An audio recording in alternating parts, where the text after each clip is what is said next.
Hi guys, it's Nancy and I'm back. I just did a video with the Gemini foil press showing the same thing. Now I'm doing it in the Spellbinders Glimmer. And one of the issues that I've been having is with this slimline hot foil plate from Simon Says Stamp. I just don't think that they made it with the Glimmer or the Gemini foil press really in mind, because it's so long that if you put it on your plate diagonally, I'll show you guys what happened. Oh, I don't have it. But what it did was, on actually this platform, it started to put indentations on my plastic.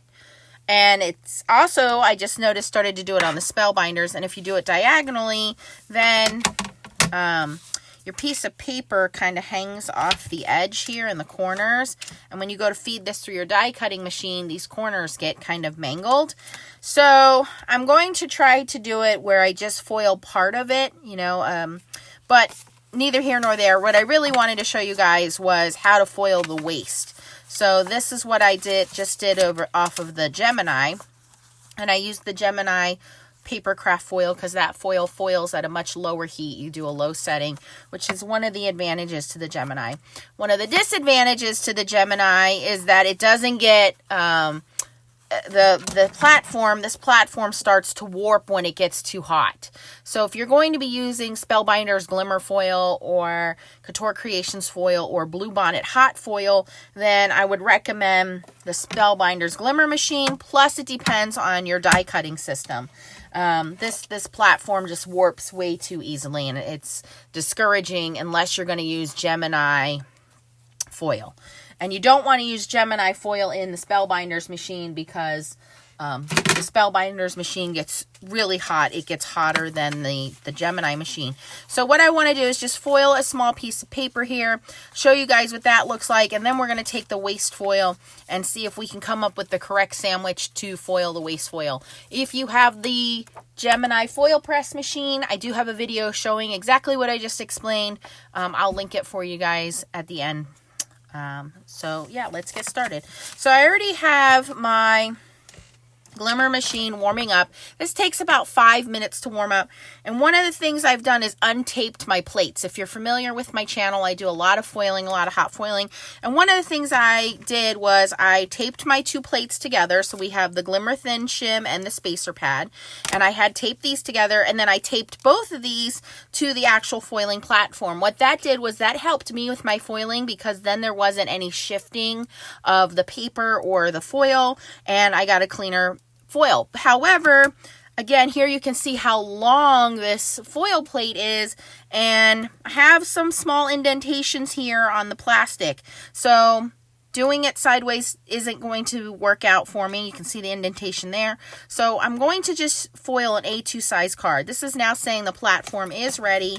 I want to keep that warm, so I'm going to keep these guys on here while I cut my foil and paper. And I am going to be using some Glimmer hot foil here. I'm going to use this tangerine.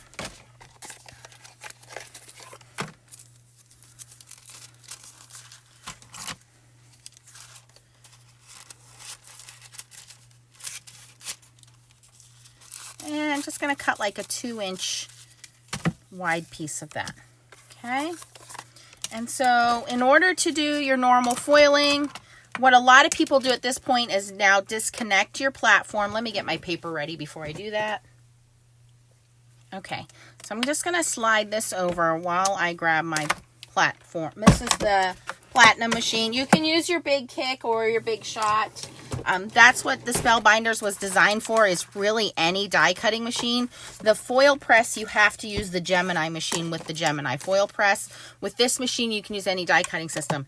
And what I'm going to do is, before I attach my paper, my foil, is I'm going to disconnect the platform from the heating base. So that way I don't have that wiggle and jiggle. And I'm going to put my foil pretty side down. And just put my piece of paper on top, and then we're going to run all of this through. Now, I also want to mention that when we do foiling, I often tell you guys to use specific paper when we are doing toner foiling, okay?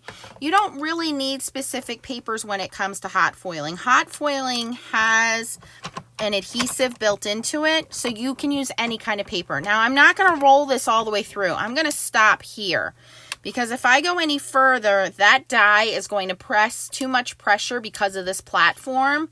Here, it's going to press into my cutting plates, and it's also going to pressure on my plate. So I'm not going to roll all the way through. I can feel it getting tight. I'm going to back it back out. I'm going to go in again very slowly when I feel it getting too tight. And now again, every die cutting machine is different. The thickness of your paper is different. I did not shim this. You may need to shim it based on your machine. I'm going to plug that back into the heating element. Move this out of the way.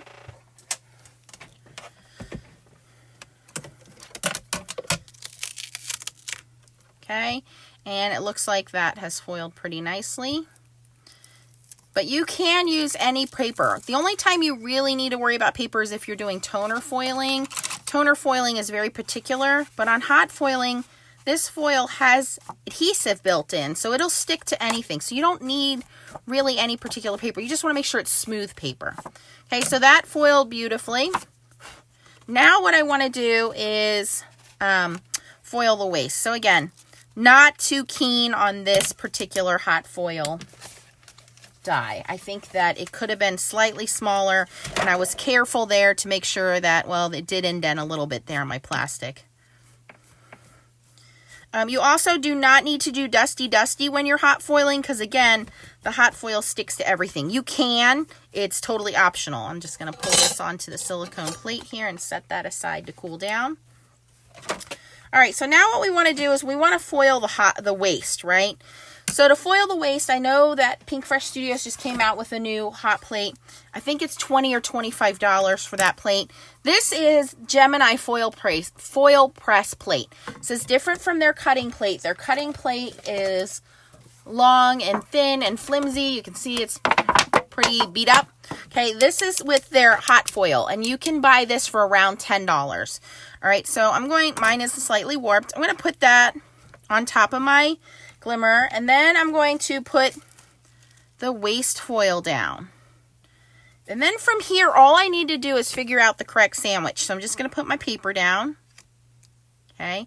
Now, the other day when I experimented with this, I put about 3 or 4 shims of paper down to get it to work. Today, I wanted to try something different. I want to try the Spellbinders Rubber Mat. So if you guys have a Spellbinder machine, you probably already have this mat. And one of the reasons why I took my plates apart is because it's too thick with both plates. So I'm only going to use the spacer pad.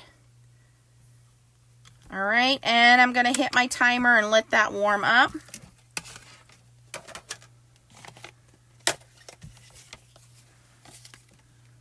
That takes about a minute. And then once that is done blinking, we're going to bring in our die cutting system and roll it through and see how it does. Now, if you want to know the specifics between toner foiling and hot foiling, I have other videos. If you want to know the difference between the Gemini foil press and the Spellbinders Glimmer, I have other videos. Do you need both machines when it comes to the Gemini foil press or the Spellbinders Glimmer? Absolutely not. Also, if you have the Couture Creations Go Press and Foil, it's very similar to the Spellbinders Glimmer machine. You know, it's just a different style of foiling. It is completely different than toner foiling. So you'll want to watch some of those other videos. And I also started a Facebook group called Foiling Snobs Club.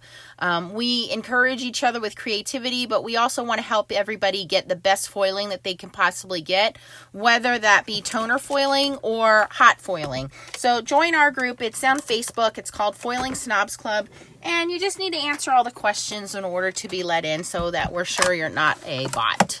All right, so I'm bringing my machine in, unhooking my platform, and let's see if we can get this to foil the waist. I have not tried this yet with this embossing mat, so it'll be interesting to see if it works, because literally used like 3 or 4 shims of thick paper yesterday to get it to transfer. So I really was just being lazy, and I didn't want to untape my plates because that's just so handy for me. But if I can get this to work, then it'll be worth it.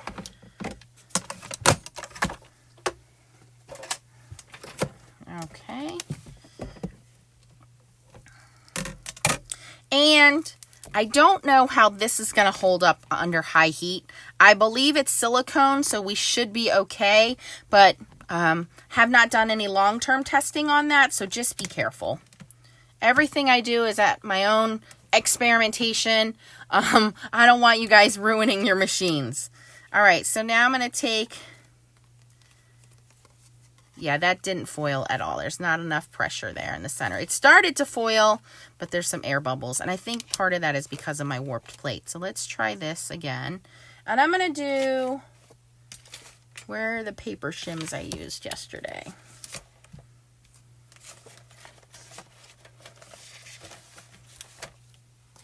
Here we go. I had a piece of cardboard.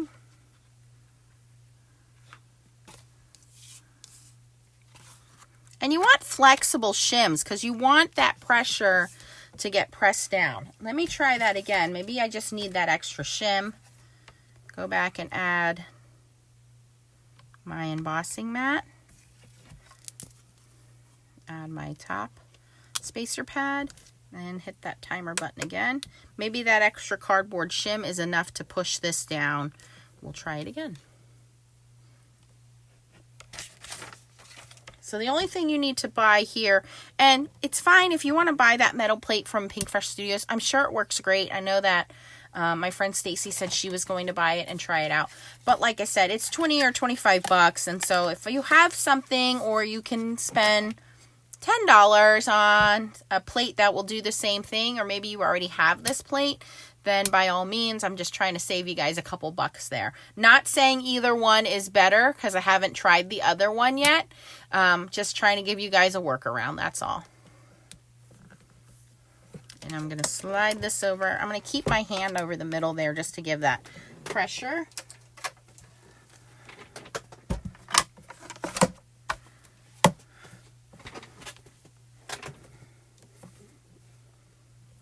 Okay, the timer is done.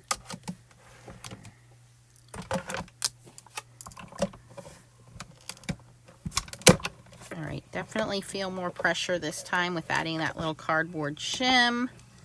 Again, not going to go all the way across here.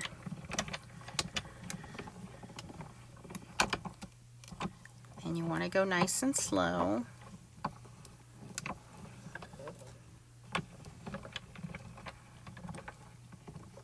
And yes, I will say it's normal if you get shimmying. I got shimmying on my big kick. This shimmies every once in a while. It really doesn't affect anything. If it bothers you, that's where taping the plates comes in handy.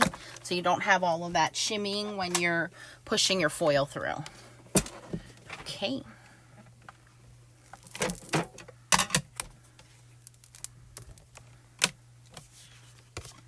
You can see I got some hot foil on my plate, my little cardboard thing. Okay, definitely press the foil in better this time. I see a little bit of air bubbles there, but that's okay. Okay, let's see if we got complete foiling here. And this takes some time to practice. Like I said, each machine is different. Once you get it working, make sure you write down what you used so that you have your record. So you can see here I'm underfoiling, and that's because I didn't have even consistent pressure. I'm going to try one more time here, you guys. And the difference with using the plate and just going directly on your mat is that these mats have grid lines, and those grid lines will transfer into your foil. Let me try doing it backwards here. I'll do the paper and then the foil. Let me just iron out some of those wrinkles there. Let me try putting this metal plate on top. See if that makes a difference. Cardboard. I think one more shim, a paper shim, would have been perfect for this.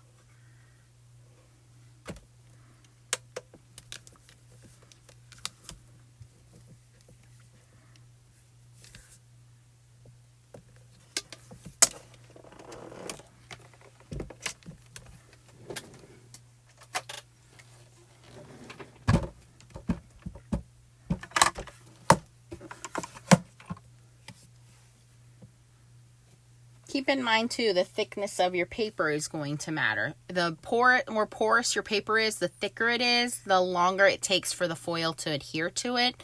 The thinner your paper is, the smoother your paper is, the less time it takes for the foil to adhere to it. So again, this hot foil system, the adhesive is already built into the foil. That's what makes it different than toner foiling with a mink or a laminator. So this particular system, it's using the pressure and the adhesive in the heat to stick to your paper, to stick to your project. So that's why with hot foil, you can pretty much hot foil on anything. You can hot foil on burlap, fabric, cork, anything. So you don't really need a specific paper to do hot foiling. All right, a little bit of a pinch going through here. There we go.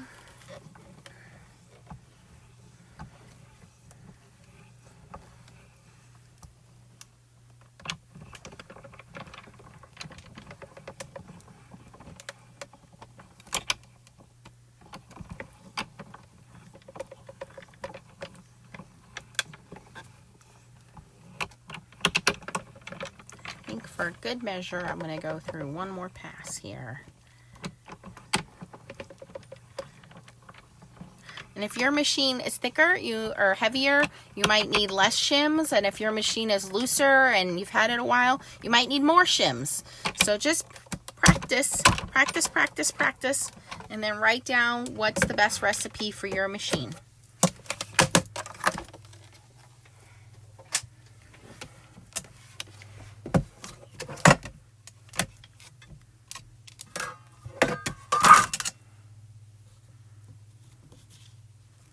Okay, I think we got better adhesion that time. Let that cool down a second. And I'm going to lift from this side. All right, so you can see we got much better foiling that time. It's still not perfect. I think one more shim would give us better results, but there's the side that was underfoiled last time we pulled up. So you can see that. But you can see that the majority of it foiled pretty well. So if you can't get a hold of the Pink Fresh Studios plate, like I said, I have not tried it yet. I wanted to just give you guys another option. This Gemini foil press metal plate is around $10. I think I saw it on Amazon. $10 to $12, I would say. So it's half the price. It's a little bit of a thinner shim, but you can see it fits almost the whole face of that. And yours will be flat, not warped like mine is. Mine is warped because I tried to sandwich it through my machine with the wrong sandwich. But you can see that it didn't work out too bad now that I know what sandwich it is. So for me, it would be a metal plate that's not warped, foil, paper, cardboard shim, the Spellbinders embossing mat, and just the spacer pad. So when you're doing the foiling, you do your hot plate, your foil, your paper, your die. No, hot plate, die, foil facing pretty side down, paper, thin shim, top plate. That's how you would foil it. And then when you want to foil the waist, it would be metal shim. And again, this is not the cutting shim. This is the foil press metal shim. Waist foil, face up, pretty side down. Paper, shim, embossing mat, and the spacer pad. And then feed it through. So try that out. See if that works for you guys. I will have more videos. Stacy will have more videos once she gets that Pink Fresh Studios hot plate. Just want to give you guys something else to use in the meantime. See if it works for you. Hope this helps. If you have any questions, post them down below. If you're not subscribed to my channel, click the subscribe button. I have playlists on toner foiling as well as hot foiling with the Gemini foil press machine and with the Spellbinders Glimmer machine. Thanks for watching and keep on foiling. Bye, guys.